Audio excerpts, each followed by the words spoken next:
কাকদের জন্য 3টা রুটি নিয়ে আসছি।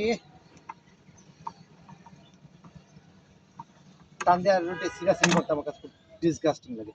এই জন্য আমি সুন্দর করে কেচি দিই, কেটে ছোটো ছোটো পিস করে ফেলি। হাত দিয়ে ছিললে হয় কি অনেক সময় ওই চড়াই পাখিরা বড় পিস হয়ে যায়, ওইগুলি খাইতে পারে না।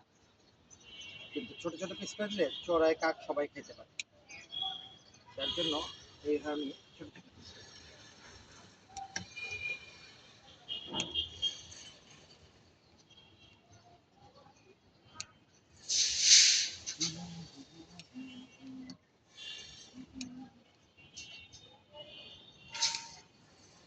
ঢাকা শহর থেকে কাক এখন প্রায় উঠেই গেছে, দেখাই যায় না, খুব কম।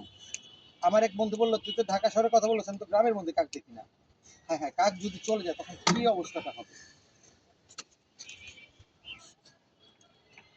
আয় আয় আয় আয় আয় আয় আয় আহ আহ আহ আহ আহ আহ আহ আহ আহ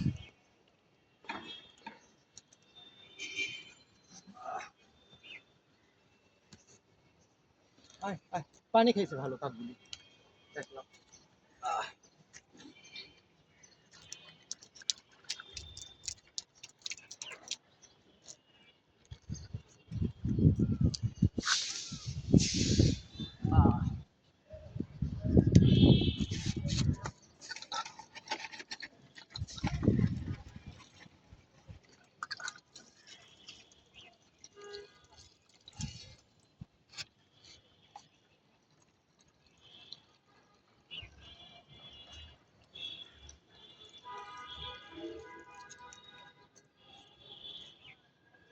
কয় মিনিট লাগলো আমাদের?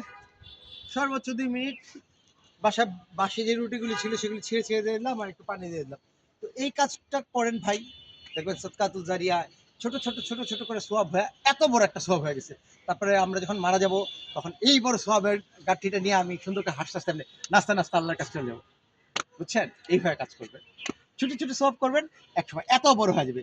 আর ছোট ছোট গুণা করবেন, একটা কুত্তা দেখলেন একটা লাথি দিলেন, একটা বিড়াল দেখলেন লেজ টান দিলেন। ওইসব গুণা করতে ছোট ছোট ছোট ছোট গুণা করতে করতে একসময় এত বড় একটা গুণা হয়ে যাবে। তখন যখন কবরে চলে যাবো তখন আল্লাহ কবরটা দিয়ে এইভাবে একটা চাপ দিবে, এইভাবে একটা চাপ দিয়ে একদম স্যান্ডউইচ বানাই দিয়ে সুন্দর করে, তারপর টোস্টারে দিয়ে মচমচে করে ডিপ ফ্রাই করে আল্লাহর সামনে প্রেজেন্ট করা হবে। এই জন্যই বলি ছোট ছোট ছোট ছোট সব কামান। Bye bye.